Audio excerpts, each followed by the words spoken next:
Lily was still crying when Richard walked past her. She had been crying for 40 minutes.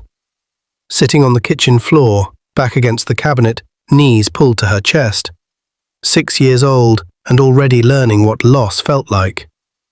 He stepped over her shoes, loosened his tie, and told himself she would stop soon. Kids cried. It meant nothing. But Lily wasn't crying about nothing. She was crying because Clara was gone.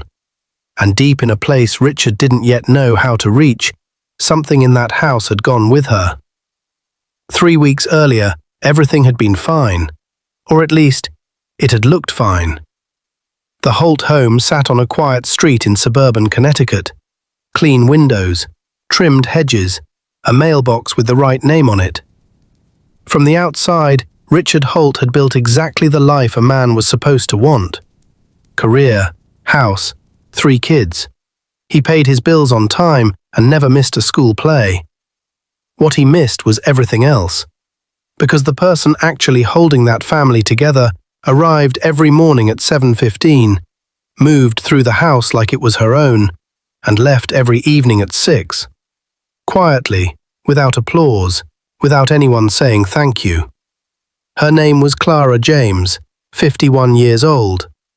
The kind of woman whose presence made a room feel safer without her saying a single word. Madison was 12, sharp, lonely in the way only overlooked children are. Ethan was 9, with a stutter he tried to hide and a love of dinosaurs nobody ever asked about. And Lily, the youngest, followed Clara from room to room like a shadow that had finally found its light. Clara saw all of it. She sat beside Ethan every afternoon at the kitchen table. "Read it again," she'd say. "Slow, no rush." And he would. And the stutter would smooth out, just slightly, just enough to give him something to stand on. She tucked handwritten notes into Madison's books. Not advice, just words. "I see you. You are not invisible." She read to Lily before nap time, real stories in a low, unhurried voice, and Lily would reach up and hold Clara's hand while she listened. Madison's English grade went from a C- to an A. Ethan's teacher called the house. She said she didn't know what changed, but his confidence was unrecognizable. Lily drew pictures of Clara and taped them to the refrigerator in a row. Richard noticed none of it. What Richard noticed was a water ring on the mahogany table. A dish left in the rack instead of the cabinet. He was the kind of man who tracked errors instead of effort, and so he was always watching Clara. Not to appreciate her, but to catch her. "I pay you to run this house," he told her one afternoon, eyes still on his laptop. "Not to sit around telling stories." Clara looked at Lily asleep on the couch, picture book open on her chest. She looked back at Richard. She said nothing. She picked up her cloth and moved to the next room. If this story is already hitting you, drop a comment below. And if you haven't subscribed yet, now is the time. You don't want to miss how this ends. The remarks kept coming, little ones, consistent ones, the kind designed to remind someone exactly where they stood. "This took you all afternoon?" "I gave you one instruction, Clara, one." "I'm starting to wonder if this arrangement is still working." The children heard everything. Madison started closing her bedroom door. Ethan watched the exchanges between his father and Clara with quiet, careful eyes, the look of a child filing something away. And one Saturday morning, Lily pressed her face into Clara's shoulder while Clara folded dish towels and whispered, "I love you more than Daddy does." Clara held her. Then she said, "Your daddy loves you very much, baby. That's all that matters." She never said a word against him, not once. Then came the Thursday with the dry cleaning. Richard's shirts had gone to the wrong service. A small thing, a miscommunication. But Richard came home already carrying something dark from the office, and the moment he saw that bag by the door, he made a decision. "This," he said, "is exactly what I'm talking about." "Mr. Holt, The regular service was closed. I had to. I don't want an explanation. I want a competent employee. The children were upstairs. Ethan had gone completely still. Lily was at the top of the stairs, watching through the banister. I've been more than patient. We're done. I'll pay you through the end of the week. Clara stood very still. She looked at him the way someone looks at a person they've already forgiven. Not with anger, not with surprise, something quieter than both. Then she nodded once, walked to the closet, picked up her bag, her cardigan, and the small photo of her grandchildren she'd kept taped to the inside of the door. She didn't slam anything. She didn't say what she could have said. The sound of her car leaving was the quietest sound that house had ever heard.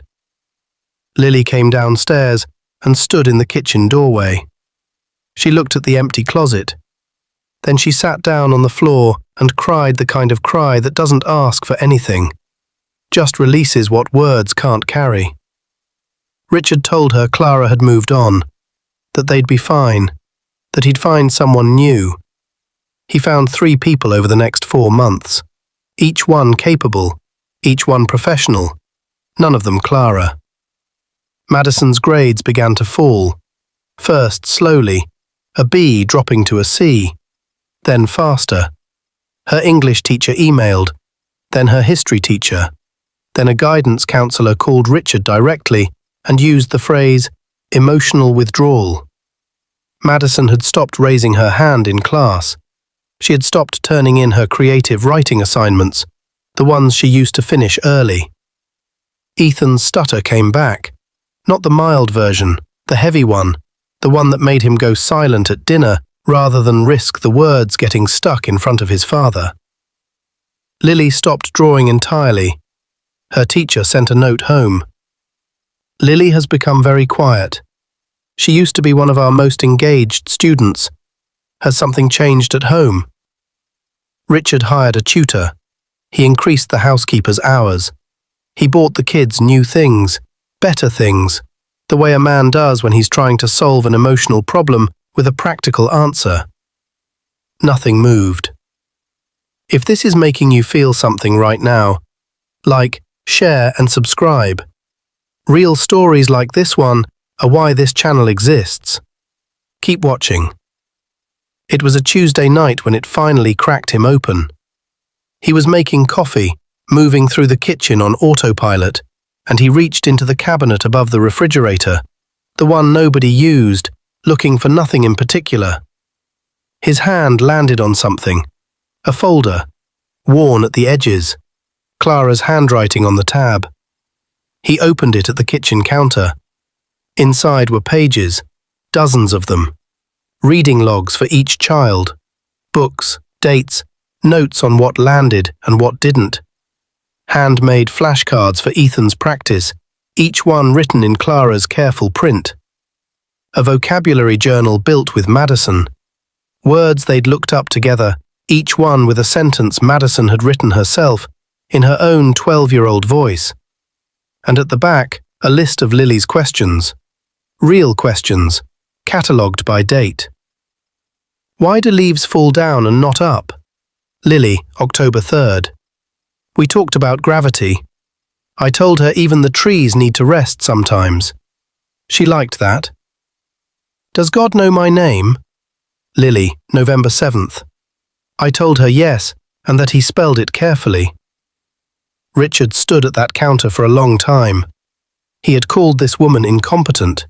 He had dismissed her over dry cleaning. He had stood in his own kitchen and waved her out of his children's lives. And she had left without saying a single thing he deserved to hear. 4 years of this. 4 years of quiet, undocumented, extraordinary work, and he had never once looked past the water ring on the table. He found her number. He called. It rang through to a voicemail that said the number had been disconnected. He asked Madison. She looked at him the way only a 12-year-old can, like she's already decided something about you. She got a job at a learning center on the East Side, Madison said. She's teaching adults how to read. She sent me a letter. She said to tell you she hoped we were all doing well.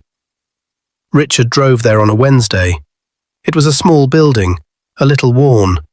The kind of place held together by people who show up because it matters, not because it pays well. Through the front window he could see a classroom, adults of all ages bent over pages at long tables, and at the front, Clara, back straight, voice steady, pointing to words on a whiteboard with the same unhurried certainty she'd had in his kitchen for 4 years. She wasn't broken. She wasn't waiting. She had simply moved her gift to people who deserved it. Richard stood at that window until he couldn't anymore. Then he walked back to his car and sat in the parking lot with both hands on the wheel. He didn't go in. He knew better. That room wasn't his to enter. He drove home. Ethan was at the kitchen table alone, working through a reading passage from school, lips moving slightly on the hard words, the way Clara had taught him, slow and without shame. Richard sat down across from him. "Can I help?" he asked. Ethan looked up, studied his father for a moment. Then he slid the book across the table. It wasn't enough. Richard knew that. It would never fully be enough. But it was the same table, and the boy was looking at him, really looking, for the first time in a long time. And so Richard Holt picked up the book and began to read. Some people hold your world together in silence, and you don't know it until they're gone. If this story moved you, share it with someone who needs to hear it. Subscribe for more stories that carry real weight. Drop a comment. Who was your Clara?